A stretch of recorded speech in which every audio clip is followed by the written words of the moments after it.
Amanda, and this is my Texas Zone 8 garden, and today I'm going to be showing you how I prune and fertilize 4 different varieties of shrubs in my garden.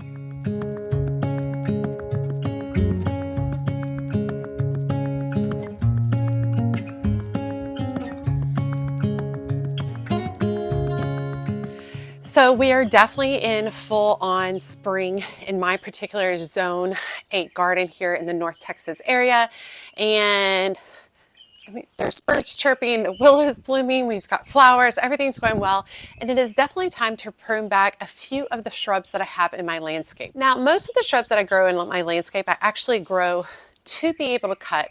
A lot of them I grow for actual blooms or foliage that I can cut and bring into my flower arrangements from all the cut flowers within my garden. And it is important that I take care of these each year to have the optimal amount of blooms and foliage that are nice and beautiful and fresh. Some of these shrubs have been here for quite a while. Some of them are newer. They all have different needs for pruning, but they are all being pruned at right around the same time. So I thought I'd go through all of them together for you. Okay, so what is pruning? Generally, it's just kind of being very selective about removing portions of the plant, whether it's branches, any kind of bloom heads, deadheading, things like that. That's kind of a general idea of pruning. It typically encourages growth, more blooms, better structure, and better shape to a plant, which is always really nice. Now, of course, you could just let a bunch of your shrubs just go wild and have, just enjoy. I have a smaller garden, so I do have to manage them at least once a year so that they don't get overgrown and take over my space. And then since I am growing most of them for their foliage and their blooms, it is important that I prune them appropriately so that I can get the maximal amount of blooms and foliage from them. So a lot of people ask, how much should I prune? It's so different for every single shrub. I think that if you're unsure, a general good rule is the rule of a third. So you prune away a third of the shrub. You can just prune away a third of the top of it, or you can prune away a third of the base. That's kind of a general idea for shrubs. It doesn't work for all shrubs. I do highly encourage that you look up each of your individual shrubs before cutting them to make sure that you're cutting them at the right time of the year so that you can aren't cutting off all the blooms. Hydrangeas are something that you have to be really careful with so that you don't cut off your blooms for the new season. When pruning, it's really all about balance. We don't want to take away too much. We don't want to take away too little. We want to have a really nice balanced area with the shrub. You can prune lightly one year and then learn about your shrub for the next year and then prune more if you need to the second year. I encourage to go on the lighter side as opposed to the heavier side, especially when you're beginning to get to know a shrub.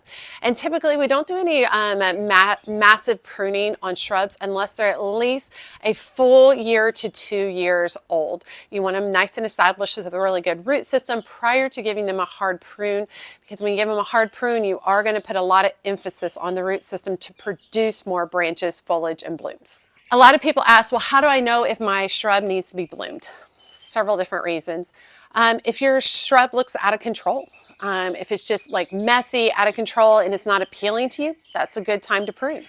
If your shrub is multi-stem or produces new stems each year, or new canes each year, you definitely are going to want to prune, or you're just going to have a really congested base of the plant, and that will discourage new growth. You want to prune a shrub that has any dead or dying stems, diseased stems. You want to remove those stems. That's super important for a lot of shrubs. And typically you want to prune when a shrub is dormant. There are a lot of shrubs that can be pruned in the autumn. I prune most of mine late winter into spring, but you definitely want to do more pruning when it's dormant. However, there is some pruning that you can do once it's gone through a bloom cycle, such as a butterfly bush. It's really good once it's gone through a cycle of blooms to go ahead and prune back all the deadhead, all the dead blooms, and it will promote new growth. Okay, so today we're going to be working on 4 very different shrubs. We're going to be working on beautyberry, limelight hydrangeas, butterfly bush, and ligustrum, all very, very different. So let's go through each shrub. Okay, so it's super muddy Got my boots on today. I can't get too dirty though because I have to go run errands. This one right here is my Purple Pride Beautyberry. I think this is its third season with me. It is about full grown. It's about, can get to about 3 to 5 feet wide by 3 to 5 feet tall, which is about where you see it at this point. I planted it under this arch so that it would travel a little bit through the arch but fill this space beautifully.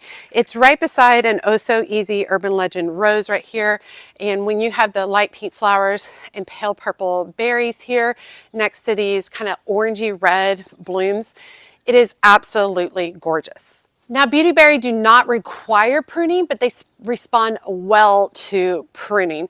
They do better if they are pruned in late winter to early spring. Pruning on them is going to promote new, fresher growth. There are a couple of different ways that I can prune this Beautyberry. I can just come in and like cut this to about like a foot above the ground, the whole thing, all of it. And it will produce lots of new growth, and Beautyberry blooms on brand new growth.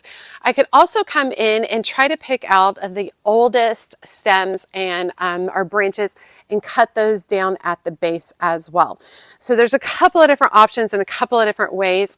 Typically the branches that are more out to the edges are going to be the older branches, and the newer branches are going to be towards the center. Now this is blooming. So, or not blooming, it's budding up, which is exciting, but it also allows me to see a lot of the older, more dead growth because some of the branches just really don't have as much as the others. What I think I'm going to do for this year pruning this is I think I'm going to go in and do some selective branches. I'm going to focus on the branches that are coming forward quite a bit, and I'm going to focus on the branches that are through the outer part of the plant. Let me bring y'all in closer so you can see where I'm cutting. Okay, so I'm really just kind of getting down in here. I'm going to cut all the way to the base on some of these front branches right here. Oh, let me get down in here. Just like that. Some of these ones that are coming more forward, just so that they don't interact as much with my people who come and mow my lawn. I think that is helpful. All right, so just bring a little bit of that up. I'm also going to look for some older branches. This guy right here is an older branch. You can tell the older branches from the newer branches. The newer branches are going to be smaller. The older branches are going to be bigger, but you can see it's actually crossing. So I'm going to pull this guy away, and I'm going to go ahead and make a cut here and just clean them up a little bit. Basically, I'm just coming in and I'm removing some of these older branches, giving it a little bit better airflow, and then from there, I will let this guy bloom out this year. I'm going to remove this other branch too. You can see all this crazy growth, definitely an older one. When you're looking at it, bigger than the other ones.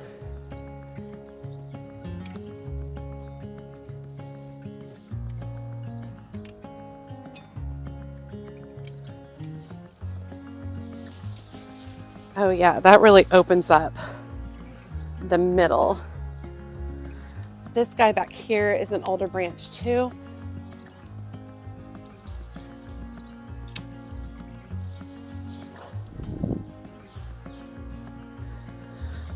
I think I'm going to remove this guy, this little bitty guy, this guy, and this guy. I've removed a lot, y'all.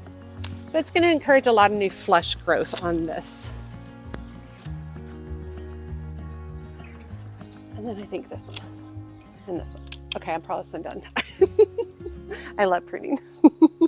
Okay, I've definitely pruned out a lot. I've left 5 major branches that are newer branches. They have lots of buds on them. I'm actually going to come a little bit on these and trim out a little bit. Just anything if I see like dead or scrawny, which is fine. It'll encourage some new growth on it. But I think this will work really good. Some of these are getting a little tall up here.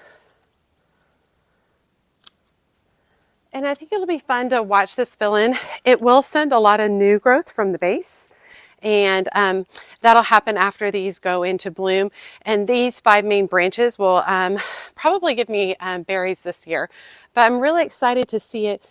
I think we have a scale infestation over here. So let me cut this and show this to you. This is why it's also a good time to get out and check things out. These are some kind of scale eggs, something or other. I'm going to just go ahead and dispose of that because I'm unfamiliar with what it is. Had so much rain. I mean, it's just solid mud over here. So I'm just going to come in and pull up some of this grass. It is a never-ending battle with my Bermuda grass, but just pull up some of the long pieces right now. It is what it is. I do have drip set to the back of here for the Beautyberry, but now it's been here for longer, I don't really have to have it as intense. And then I'm also going to add a little bit of plant tone at the base for a little fertilization and to help this encourage some new fresh growth.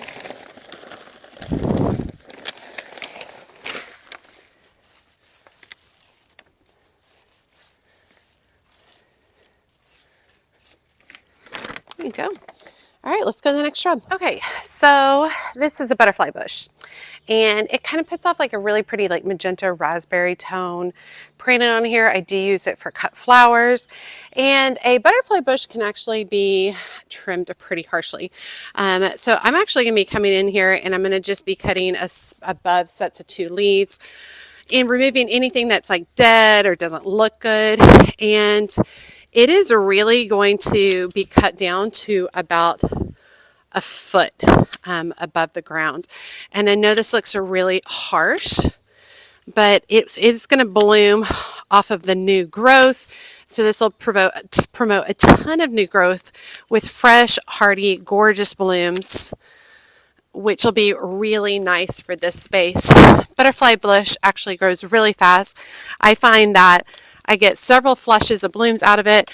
And once it blooms, I just come in and I give it a nice haircut across the top, and it does a really, really great, which I love.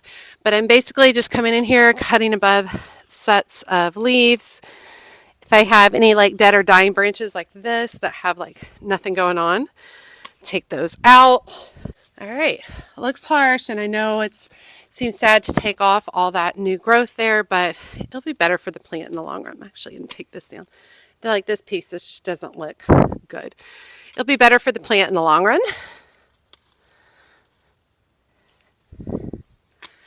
Like this branch is all dead, no green growth on it. Checking it out in here.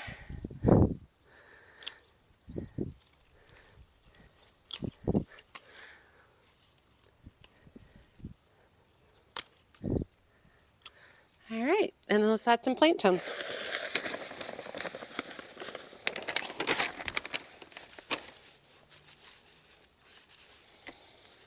There we go. On to the next one. Okay, this next shrub that we have is a little lime hydrangea, which is the dwarf version of limelight. And we're going to do this guy first, and then we're going to go do my actual limelights up front. So basically the idea is you want to prune these when they're dormant. Little limes produce blooms on new wood, so that's all new growth. So you definitely want to come in here and clean it out and thin it out. You really want to focus on the center to make sure you have a lot of good airflow in the center and you don't have any crossing branches. Also, any branches that aren't putting off any green or any buds, those can also be removed because they are dead. So let me get y'all in closer to see this. Okay, in here I've got this branch coming across and this branch. So I'm actually going to cut out this middle branch right there. Just open it up a little bit. I'm going to cut another one out, this kind of little one in the center. I've got this branch that's coming across pretty harshly in the center. Pull that out, and I'm also going to cut this guy, which is in the center. This little guy's not really doing much of anything, looks kind of dead.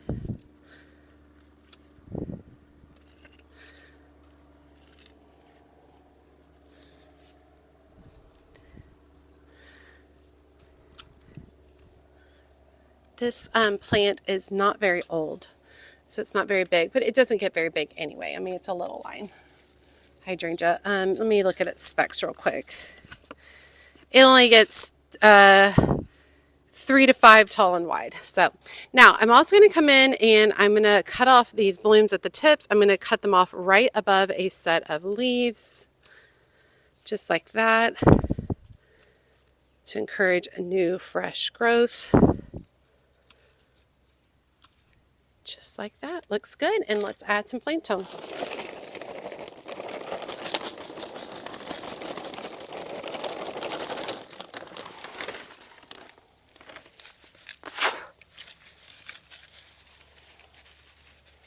Okay, back over here are my full-size limelight hydrangeas with weeds. Boo.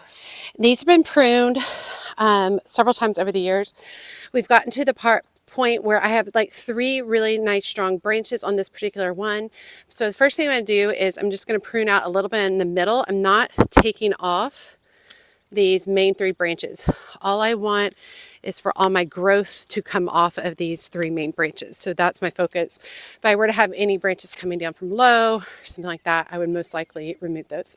I'm going to remove any kind of skinny stems that I'm looking at. I usually give these a really harsh pruning, usually into June into July. In July, I typically get like this fungus all over my limelight hydrangea leaves. And it defoliates itself. It drops all of its leaves, and then it spends the rest of the season growing back. And when it defoliates itself, I come in and I cut off all the blooms, give it a really nice hard trimming. So I don't have to give it as much of a pruning at this time of year, because it did receive a pretty intense pruning in July. So basically I'm just going in and I'm removing any kind of skinny, weak looking, sad little branches that I think don't look great. I'm removing any branches that go back into the center of the plant, because I want to keep the center open. I don't know what that fungus is. I've lived with it for 3 or 4 years now, and I just don't stress about it anymore. I've tried to have it treated. I've tried to treat it. And I don't stress about it anymore because, well, it's unfortunate. They all fall off and then they all come back, so it's just not a big deal to me, because the plant all comes back. I don't know. You guys let me know if you struggle with anything like that on your limelight hydrangeas. I have tried to do so much research on it, and I have not been able to really find much of anything. Now, over here in this particular area, I'm just going to make a cut right in the middle.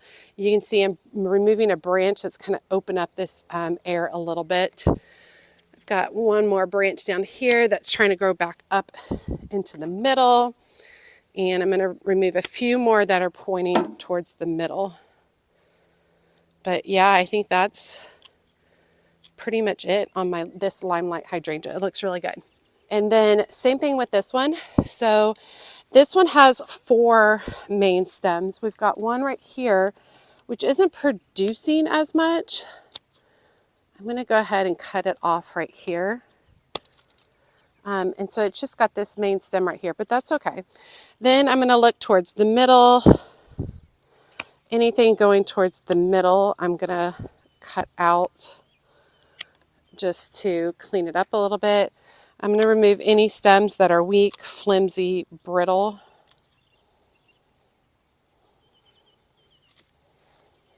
And don't feel like you have to prune this all in one day. You can just when you come out to stroll around your garden, just prune a little and then step away. You can come back to it later. Check it out. You look at it several times, so you don't have to just hack away at it if you don't want to. I love pruning. I find it incredible. Okay, so I've got a branch coming all the way through here. So I'm going to cut that off because it's rubbing against another branch. You don't want branches rubbing against each other, because that creates basically sores or wounds on the branch, which opens it up to more disease. So we don't want to do that.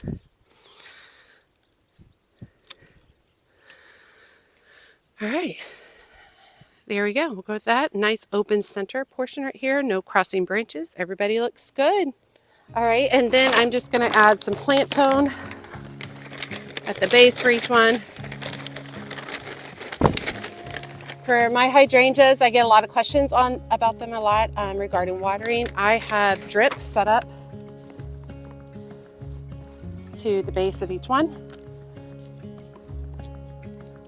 I'll pull this mulch away a little bit from the hydrangea. But I have drip set up to the base of each one, which works really well. And sometimes during the hottest parts of the summer, they get watered every day.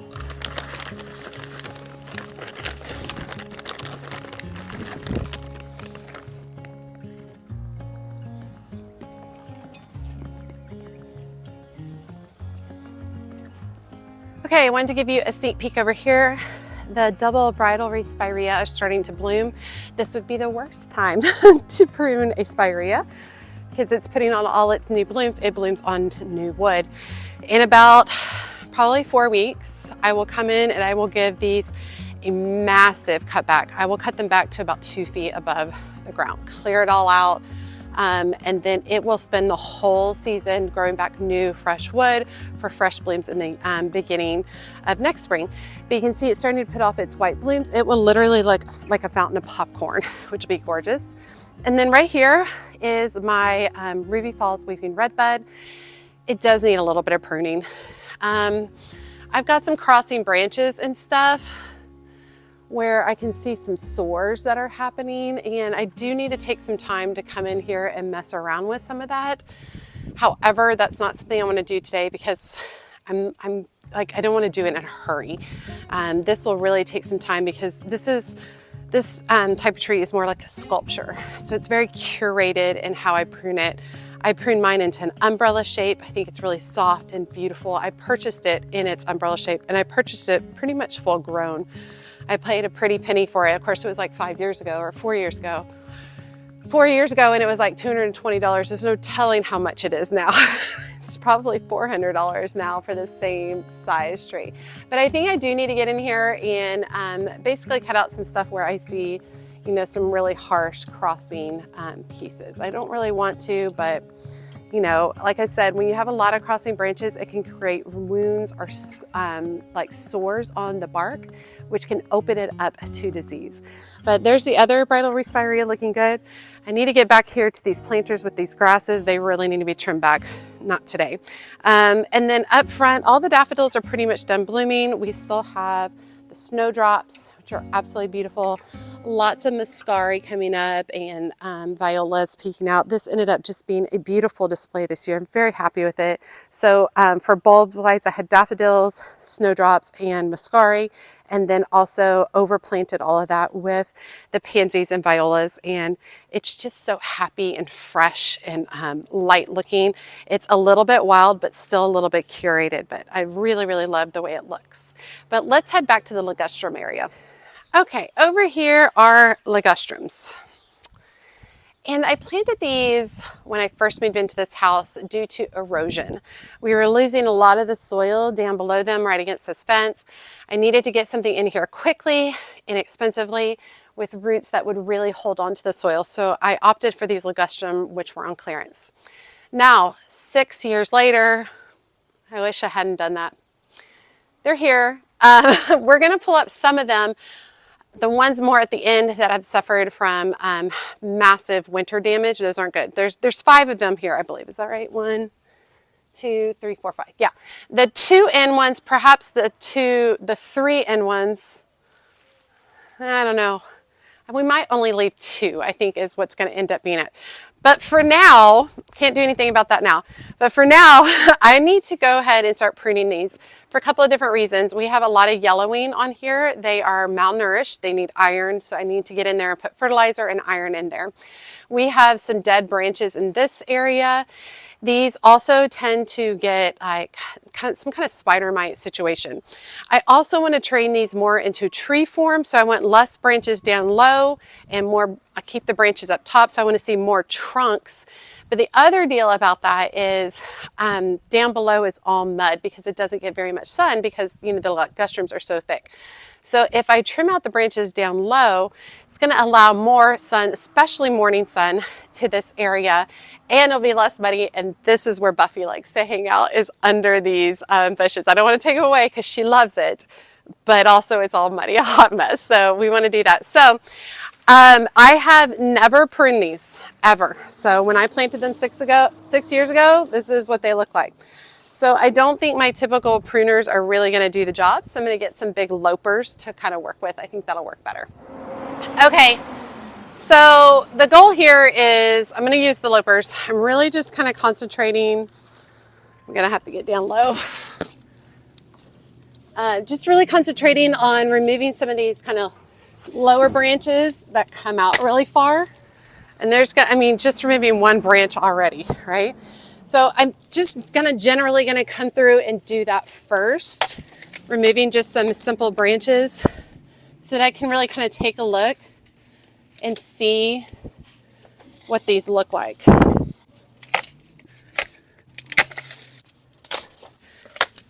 All right, I don't think I'm going to be able to do all one plant at the same time. This guy right here is all dead. Pull this up. Look at this piece coming out. Yeah. And I certainly don't think that these are going to be like super attractive this year. There's a lot of dead in them. And a lot of that's left over from when we had some massive, actually it looks like this whole branch needs to come out. When we had that massive freeze a few years ago, that was just a really deep freeze for a really long time, and our area is not really used to that. All right. Definitely not attractive looking. I think this whole one right here is probably going to have to come out. So, because it is not in, well, I mean, I don't know. I guess I could let it go another season and see if it produces some new growth. I mean, it's going to suck to remove it anyway. So, let me do the other ones and then kind of see where we end up.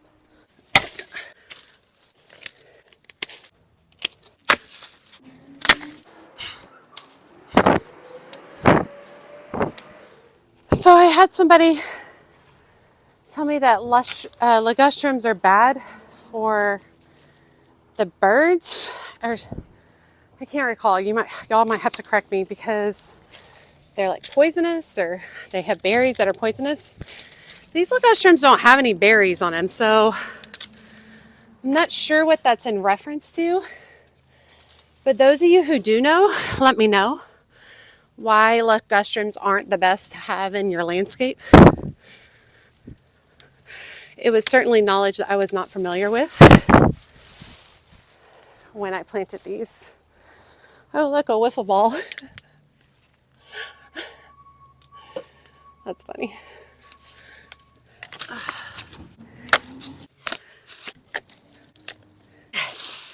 Oh.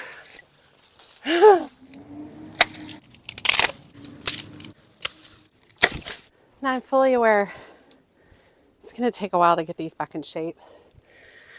This is not going to be like a one and done thing, y'all. I'm going to have to work on these for several years to get them looking nice. That's if I even decide to keep them all, you know. But I'm not prepared to take them out right now. So the best thing I can do right now is spend a little time doing a little work on them. So this one is really awkward. It has one that extends really far to the side over here that I'm going to take off.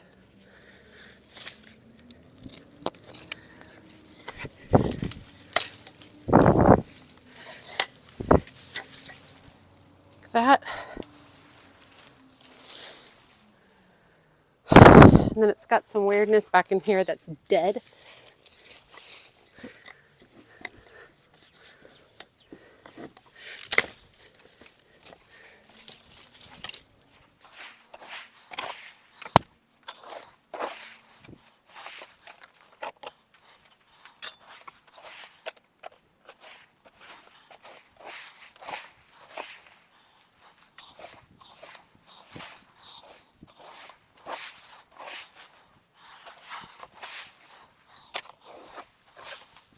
Okay.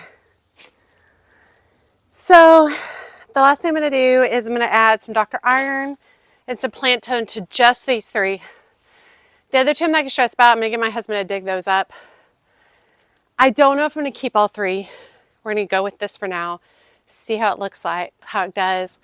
See if a couple of years of assisting these along can help grow them taller.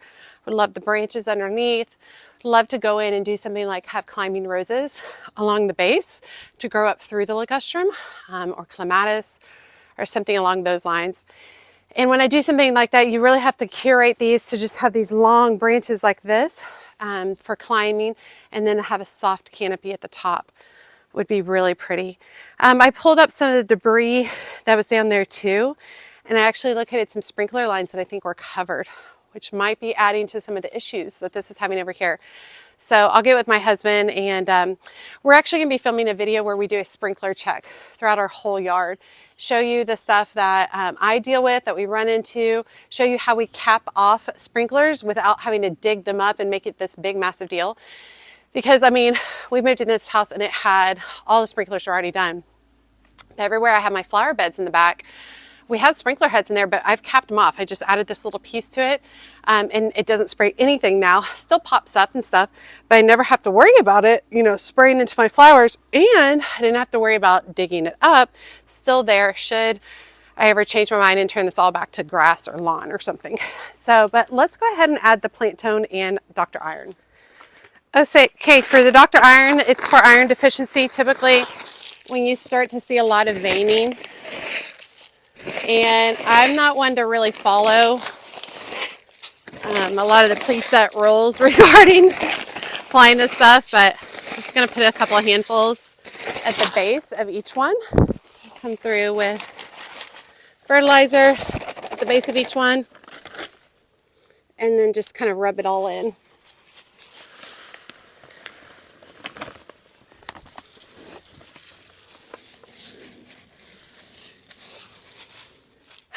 That's workout. It feels good, but I'm tired. Whew.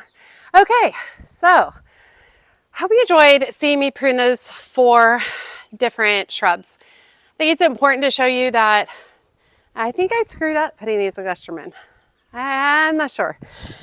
And I think that's okay to be unsure. I would love your feedback regarding the Ligustrums and your thoughts, and if you've grown Ligustrums and how you style them or prune them. I think that these could be beautiful, and I think that they could do the thing I really want, which is to lend privacy. I would love for these to grow maybe 3-4 feet above my fence line, and then just have trunks at the base, but just green up high. That would shield these houses behind me. That was the main goal for doing that, and then, well, really the main goal was helping with erosion, but now it's for privacy, and the erosion is so much better. We had such bad drainage, and this is such a massive slope, so it's a ton better since we put these in several years ago. So it's been really good. And then watching me trim the beautyberry and the butterfly bush and the 2 varieties of limelight hydrangeas. Very, very exciting. So spring is just coming like crazy. Feels really good taking care of some of the shrubs. There's some more shrubs I'm going to trim and then videotape to show you all, just so you can see what I'm doing and what my thought process is behind it. I think one of the most important things, even if you don't have time to prune, is fertilize your shrubs. Add fertilizer where needed. You saw I just put some at the base and I just rubbed it into the base. No big deal. And the rain will work that in. It'll be absolutely great. So, all right, y'all. As always, make sure you hit that like and go ahead and comment on the video, as well as subscribe. Every time you guys like and comment, it helps grow my channel. I would love your suggestions regarding the Ligustrum, so drop some comments regarding that. And be sure to check me out on my social media outlets, including Facebook, Instagram, and TikTok. As always, she's a mad gardener or decorator or anything else that she wants to be. Thanks, y'all.